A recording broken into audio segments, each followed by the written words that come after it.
Namaste. Namaste and welcome to this short practice of yoga, which is perfect for your daily practice. And lots of our practice, we begin on our feet or lying down on the back or sitting. And today I wanted to start in child's pose to show you a different way of limbering for your body. So join me on the mat. So if you know that you need some support for child's pose, you should get that. Some people want use rather a block underneath their heads or perhaps between their heels and the buttocks, just for comfort. And comfort is important in yoga. So we want to always be working at a point that feels useful, where there's no pain and where we can really get the most out of our practice. So coming into child's pose first, with the forehead towards the floor or on some kind of support, and the hands back down towards the feet. Again, if you would like some support for the body, then using it here. If you find child's pose really challenging to do with the knees towards each other, then simply keep the toes together and take the knees apart and relax over the legs. It just gives the body a little bit more room.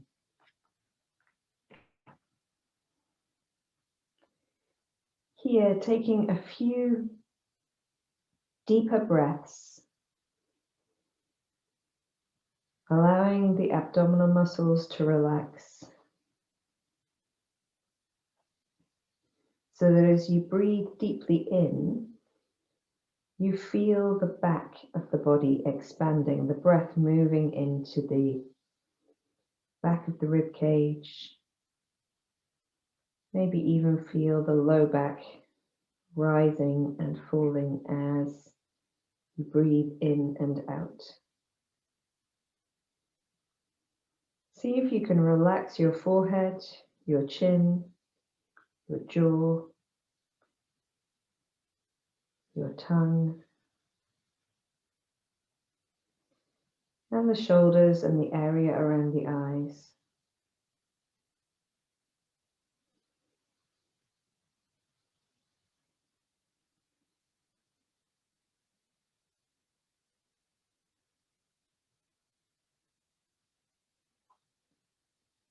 And then after your next exhalation, just reaching the hands as far forward as feels comfortable, giving a little stretch underneath the armpits, perhaps coming onto the tips of the fingers.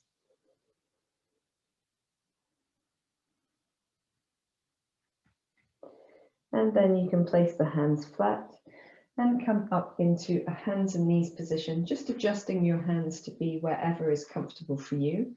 And if you would like something under your knees, you can pad them with a folded blanket or similar. Begin by taking the knees quite wide apart and having the hands also quite wide apart, perhaps a little bit wider than you're used to, and circling the navel around the mat. So making circles with your hips, also pressing off the toes, the hands, allowing the elbows to be a little bit soft here so that you get the support from the muscles of the arms and shoulders. Going the opposite way as well.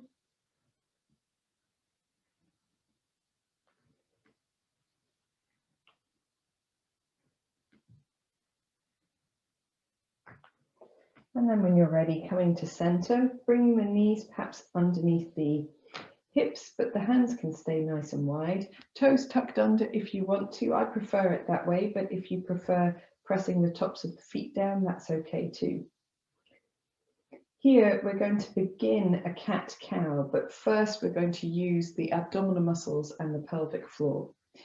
So as you exhale, drawing your belly muscles in and your pelvic floor up, maybe just tucking the tail under ever so slightly.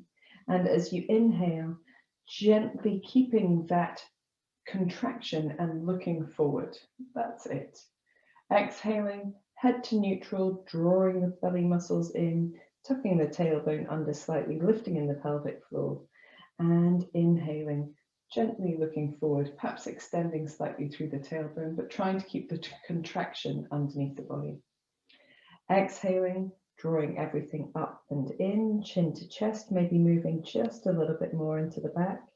And inhaling, a little bit more movement, keeping that contraction, a little softness in the elbows, opening the chest. Exhaling under, maybe moving a touch more, lifting the back up towards the ceiling. And inhaling forward, keeping that contraction of the belly muscles and the pelvic floor.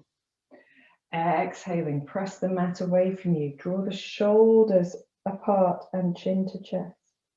Inhaling, imagine you're dragging the heels of the hands and the elbows backwards to open the chest, lift the tailbone. Exhaling. And inhaling. Soften the elbows, exhaling. And inhaling. This time, as you exhale,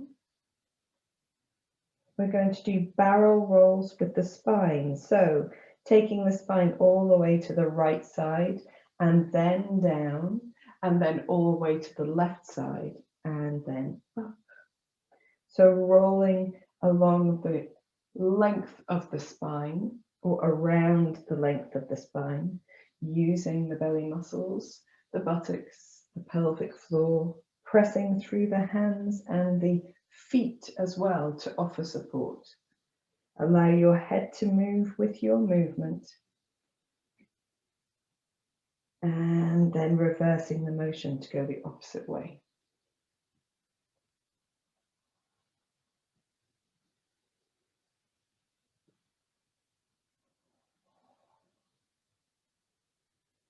Keeping that contraction, keeping your awareness on how the movement feels. Let it guide you. One more in this direction. Coming back to the center, we're going to take the toes towards each other, the knees apart, settle the hips down to the heels, forehead to the floor, and turn the palms of the hands upwards to rest in child's pose.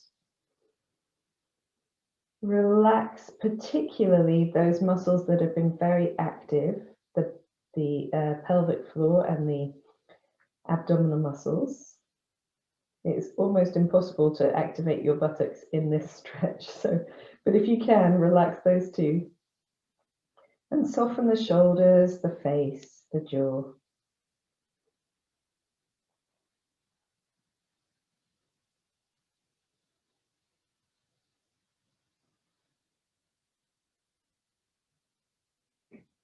Take the breath into the back of the body.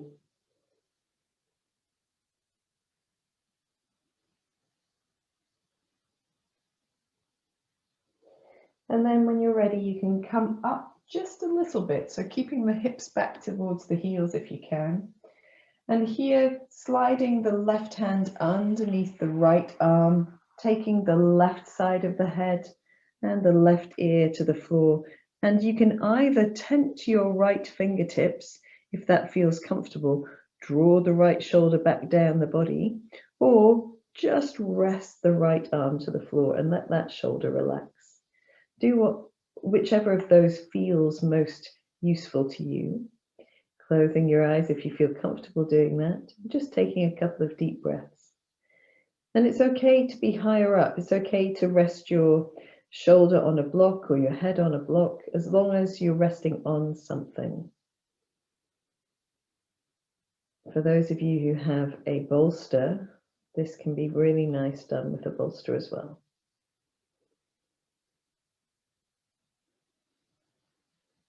Try to relax the jaw. Any effort not needed in the body. And then when you're ready, you can tent the fingertips of the right hand, slide the left hand back to the center, just make a little shimmering or sway of the upper body from side to side while you have your fingertips tented, and then sliding the back of the right hand underneath the left arm, taking the right shoulder, the right side of the head to the floor, or the right ear. Just finding the right position for you, either tenting the left fingertips and drawing the left shoulder down, or relaxing the left arm to the mat. Deep breaths, softening the effort in the face particularly.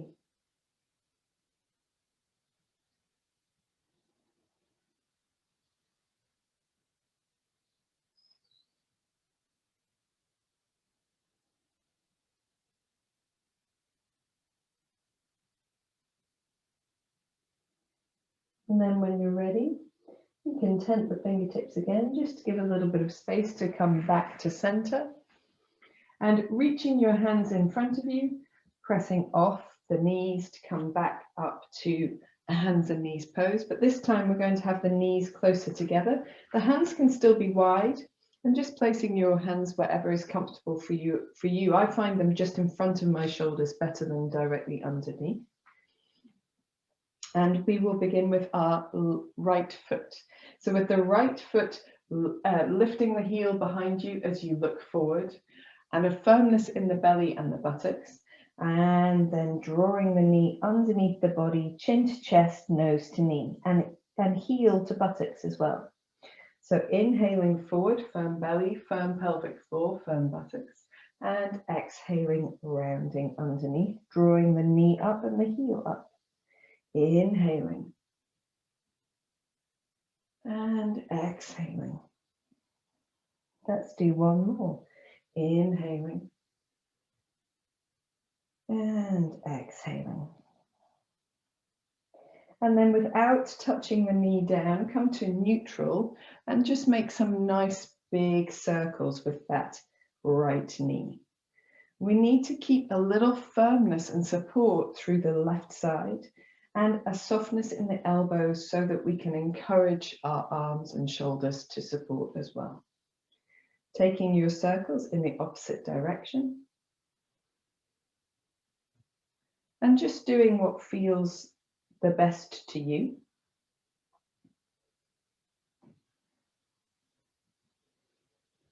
Before floating the right knee down to the mat, taking a moment in the center to just wiggle anything that needs wiggling. And then preparing to work with the opposite side. So inhaling the left leg up, firm belly, firm pelvic floor, firm buttocks. Exhaling, drawing the knee underneath the body, nose to knee, chin to chest, heel to buttocks. Inhaling up. Exhaling under, pressing the mat away from you. Inhaling, a little softness in the elbows to encourage the shoulders and arms to work. Exhaling. Inhaling. And exhaling. Without touching the left knee down, coming to neutral, and then making nice circles with the left knee. And you can keep the hip, not the hip flexed, the hip does do flexion here, but not just flexion. The ankle flexed, if that is more stable for your knee. A little firmness across the core muscles. Let's go the opposite way as well. And this is not without effort, but allow the effort to be in the supporting muscles and not in your jaw or your face or your shoulders.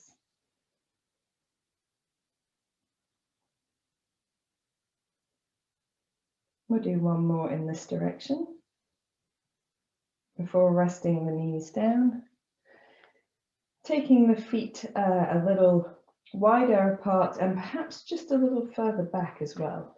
We'll do a baby waving vinyasa. So dropping the hips towards the heels, round through the spine as you press away from the toes, look towards your knees.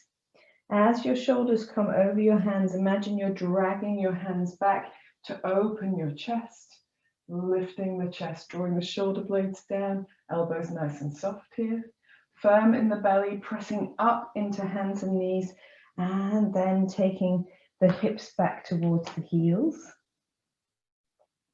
Rounding through the spines, you press forward from the toes, arching that back, and then dragging the heels of the hands, the elbows back to open your chest, support. You're suspending your body from the hands to the knees. A little bit of a shimmer from side to side, or a sway with the upper body if you like, pressing through hands and knees and back into that dropped bottom position. One more, pressing forward, rounding through the spine, opening the chest, dragging the heels of the hands backwards, lifting, and then pressing up, really firm in your center to drop the hips back to the heels. Here, let your toes come towards each other, knees come apart, and settle yourself into that wide leg child's pose. You can have your knees closer together if you like. And here we're just going to bend the arms at the elbows and roll the wrists. Now, if you don't have any wrist issues, then that's okay, but generally, a lot of wrist work is uncomfortable after a while, so being sure to release if you need to.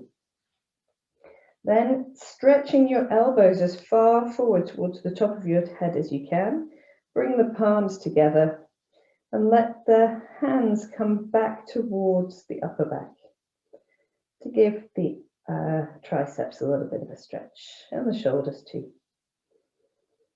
A couple of deep breaths here, softening the effort of the face, the tongue, and the abdominal muscles, the pelvic floor a little.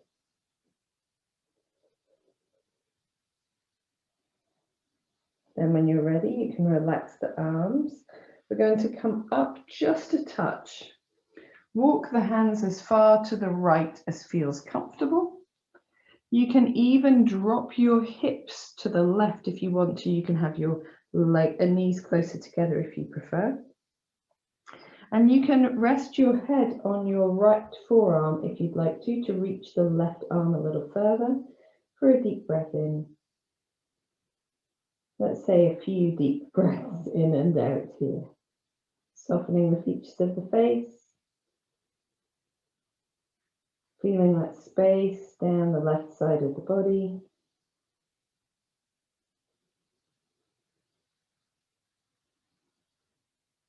And then very gently patting the hands back to the center. In the center, nice wide arms for a little shimmer of the chest from side to side, or a wave of the chest from side to side, just to realign things. And then patting the hands all the way to the left, shifting the hips to the right if you'd like to. If your forehead doesn't come to the floor, you can use support, or you can rest the back of your left arm, reaching the right arm further over, softening the features of the face, the jaw, breathing deeply into the right side of the body.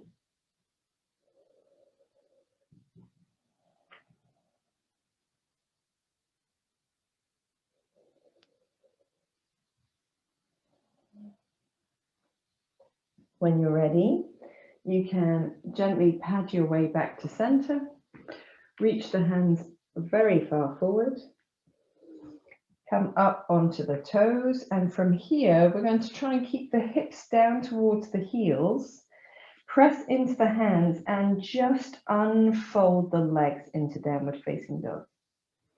So padding through the heels, one side and the other, maybe a little bit through the arms as well here.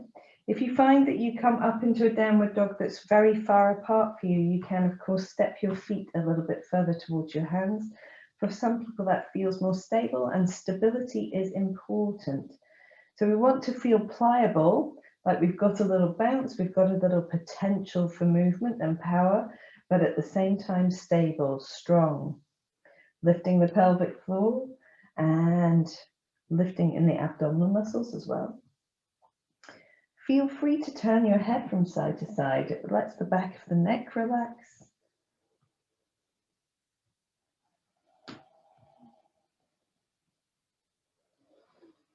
And then after a few breaths, coming down onto the hands and knees, but padding the hands back towards you. Keep the toes tucked under and just settle your hips back to your heels in this kneeling variation of Vajrasana.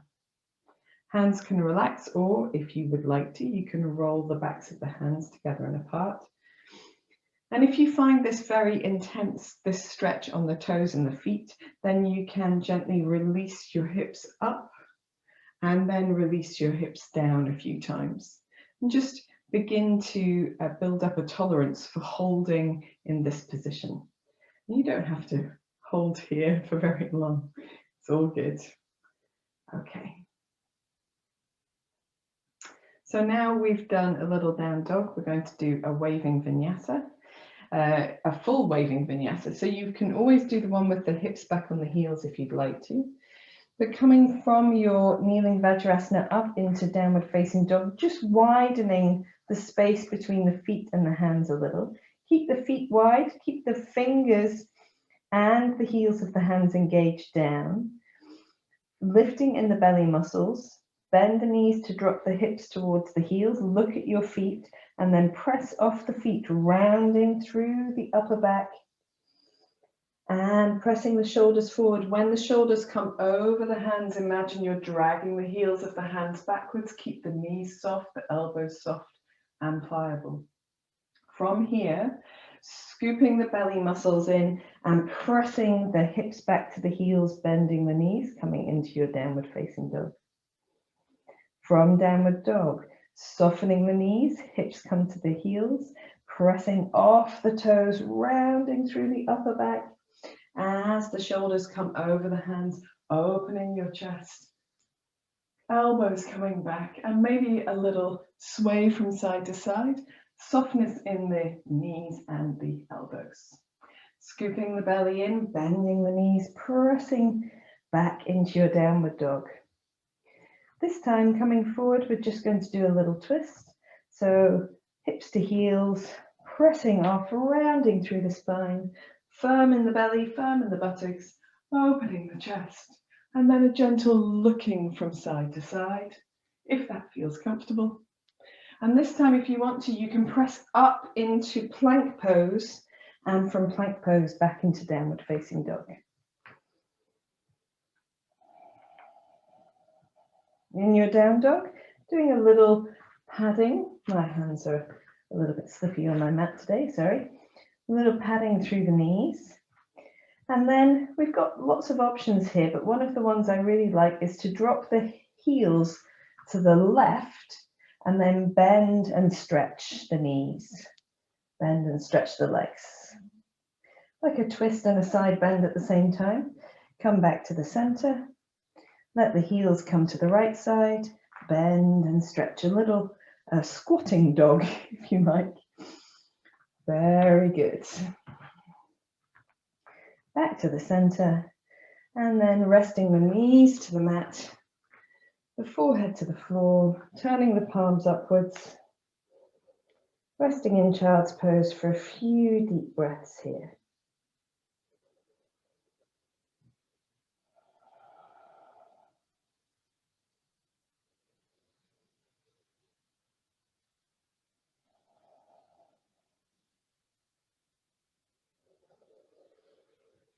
And then when you feel released, you can come up into kneeling again, this time with the toes tucked flat.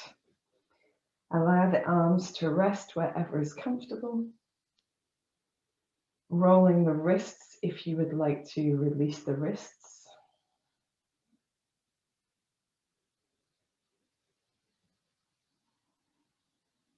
And we always finish our practice with a little namaste.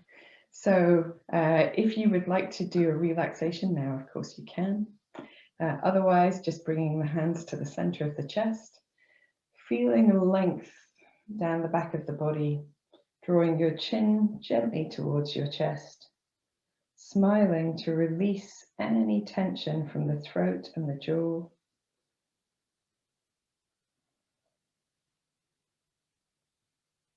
And when you're ready, you can raise your head and open your eyes if they were closed. Namaste. I hope you enjoyed this short practice. Hope your body's feeling amazing now. And I'll see you again soon.